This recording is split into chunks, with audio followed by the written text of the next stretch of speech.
Satu, dua, tiga. Assalamualaikum warahmatullahi wabarakatuh. Waalaikumsalam warahmatullahi wabarakatuh. Bagaimana kabarnya anak-anak? Baik. Nah, untuk memulai pembelajaran pada siang hari ini, ketua kelas silakan dipimpin doa. Berdoa mulai. Bismillahirrahmanirrahim. Sebelumnya akan Bapak absen terlebih dahulu. Yang pertama Mas Kamal Hadir.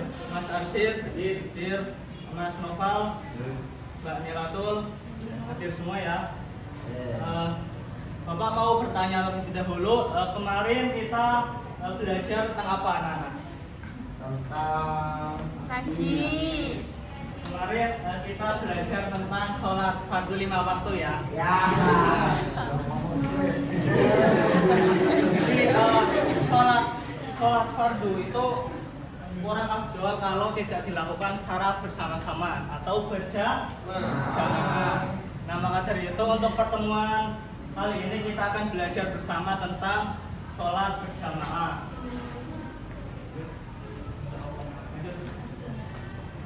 Tapi sebelumnya mau tanya dulu ini, yang tadi pagi sholat subuh berjamaah siapa? Gimana Mas?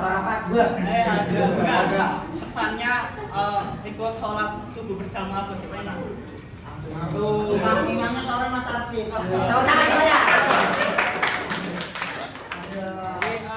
Semuanya bisa ditiru ya apa yang dilakukan Mas Kamal, karena keutamaannya itu sangat luar biasa jika kita dibandingkan dengan sholat-sholat yang lainnya.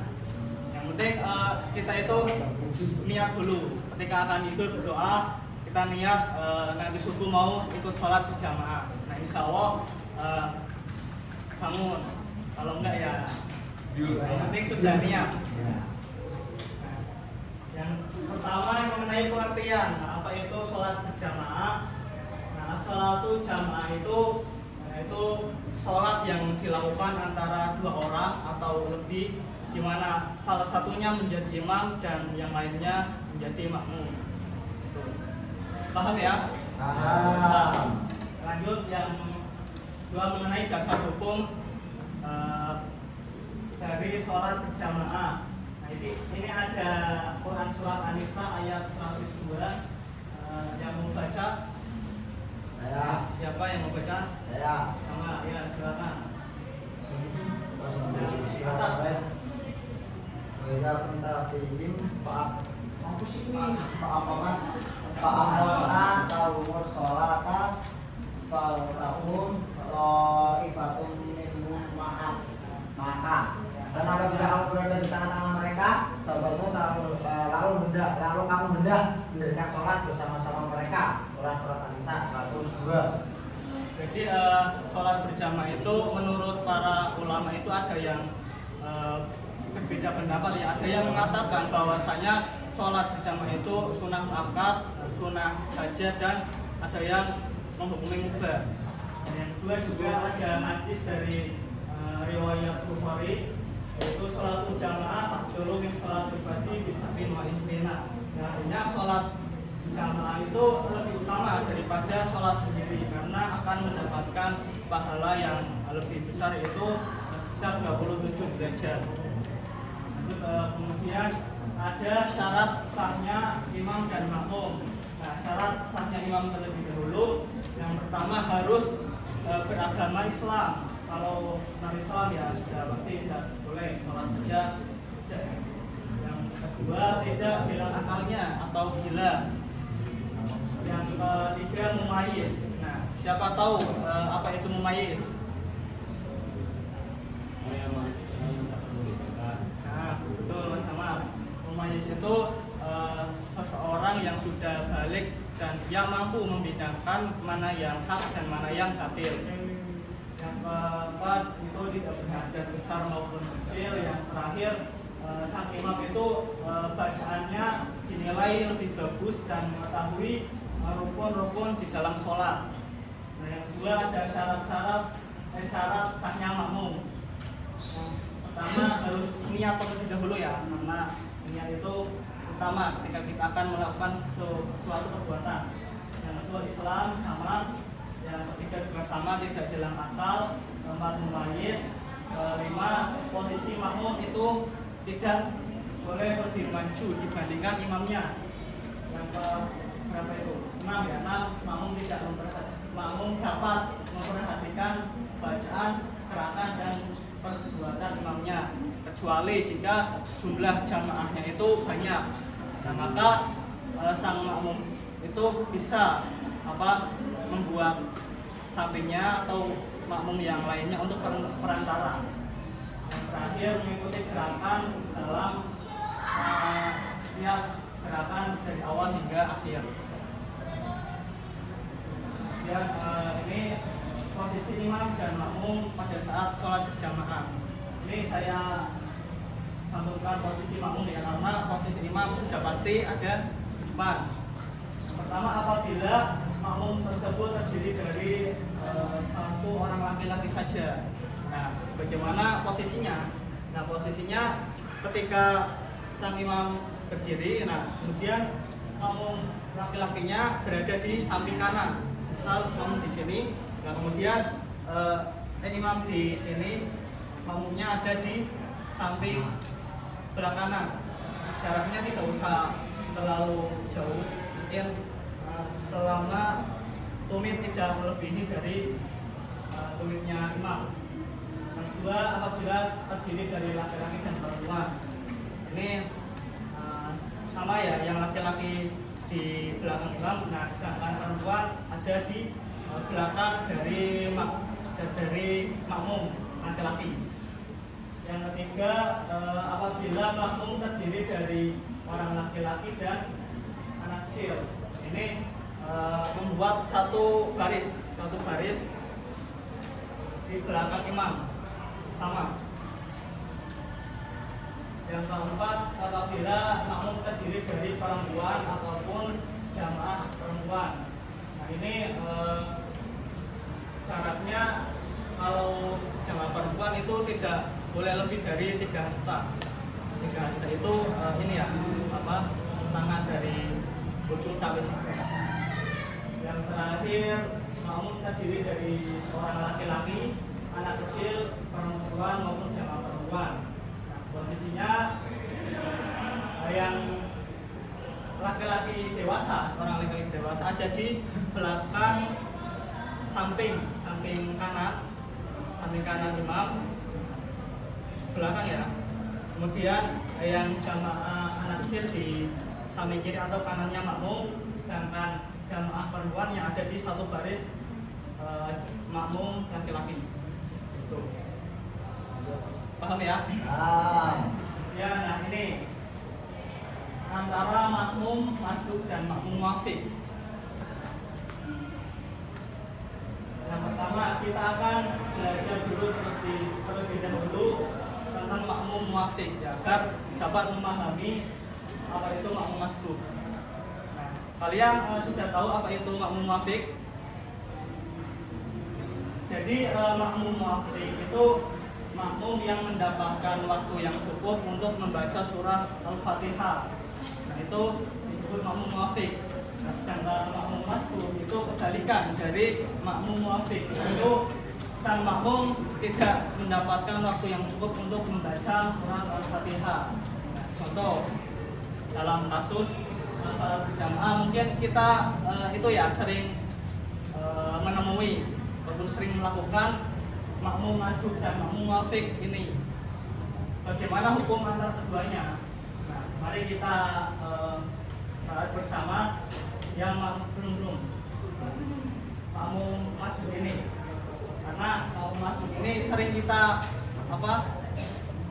melakukan makmum masbuk. Itu dari pengertiannya saja yang tidak mendapatkan waktu yang cukup untuk membaca surat Al-Fatihah. Nah, mungkin dalam kasusnya sang imam itu berada ketika posisi dalam membaca surat pendek akhir dari surat pendek. Nah, kemudian sang makmum datang takbiratul ihram, Allahu Akbar. Nah, otomatis kan tidak itu ya, tidak cukup untuk membaca surat Al-Fatihah. Nah, Kemudian apabila sang imam itu ruku, nah sang makmum harus ikut ruku, tidak tidak dianjurkan untuk membaca surat Al-Fatihah secara sempurna karena nantinya tidak akan mendapatkan rakaat tersebut. Nah, hukum di dalam makmum masjid ini ada dua kasus ya. Yang pertama, ketika sang makmum itu mendapatkan imam ketika berdiri, nah itu harus membaca surat Al-Fatihah walaupun dia mendapatkan hanya 2 ayat saja. Nah, sedangkan ketika mendapatkan sang imam sudah posisi ruku, sang makmum harus takbiratul ihram, tidak usah membaca Al-Fatihah dan langsung ikut dengan rukuknya imam. Nah, bagaimana hukum dari sholatnya makmum? Itu dihukumi dapat 1 rakaat ya. Apabila posisi imamnya sudah bangun dari rukuk, nah kok sang makmum baru rukuk, nah itu sudah tidak mendapatkan 1 rakaat tersebut, maka harus menambah 1 rakaat kembali. Lanjut. Nah, yang terakhir ada hikmah sholat berjamaah. Yang pertama akan mendapatkan pahala yang lebih besar. Yang kedua mendapatkan perlindungan dan godaan setan. Yang ketiga mendapatkan kesempatan untuk belajar dan meningkatkan ilmu. Yang keempat menjaga persatuan dan bersama umat Islam. Yang terakhir memperkuat hubungan dengan Allah dan Rasulnya. Sampai sini paham ya anak-anak? Jadi ada main games ini. Nah, games ini dilakukan secara berkelompok. Bapak akan bagi 3 kelompok, mungkin dari laki-laki 1 dan 2 dari perempuan. Waduh, yang apa lagi?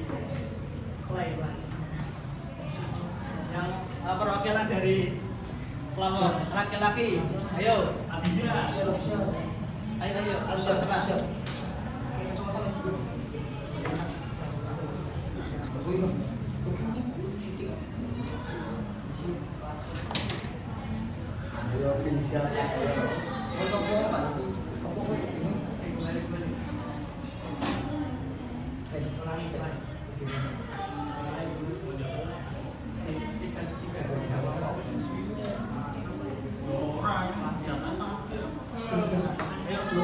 Yang perempuan sama Mbak itu Eva, ayo. Ayo. Gas. Gantian semua. Mbak Ena. Ayo. Orang. Aku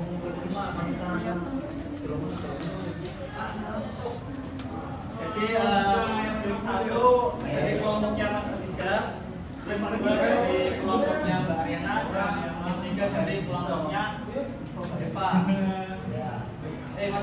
Maju mas. Kelompok 1 mau pilih nomor berapa? 2.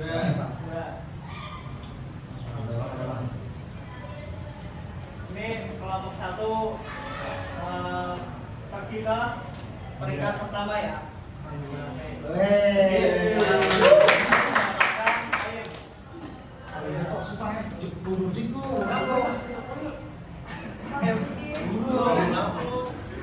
Yang kelompok 2 kurang. Seorang laki-laki bisa menjadi makmum dari seorang perempuan, benar atau salah? Salah. Ya, salah. Nah, kelompok 2 mendapatkan 10 poin, kelompok 3 Eva.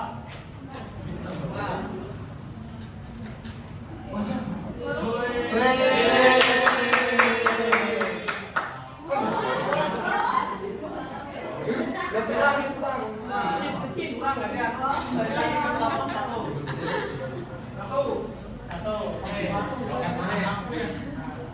Apabila seseorang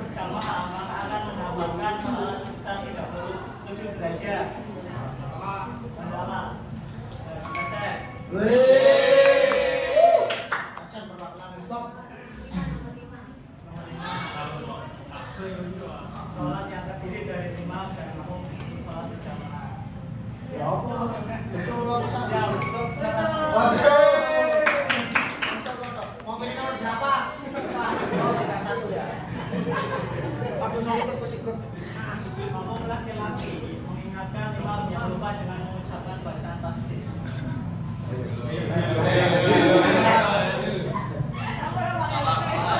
Waktu ya nih. Benar. Benar. Wih, bakit. Bakit arah begini aja. Demikianlah untuk pembelajaran hari ini. Untuk tugas kalian nanti buat kelompok ya. Nanti ketua kelas bisa dikoordinir. Ya. Nah, kelompoknya harus terdiri dari laki-laki dan perempuan. Ya. Nanti kalian membuat video berupa praktek dari sholat berjamaah dan harus ada makmum masbuk, kemudian makmum wafik, dan ketika sang imam tersebut melakukan udzur ataupun berhalangan. Nah, nanti videonya kumpulkan paling lambat minggu depan.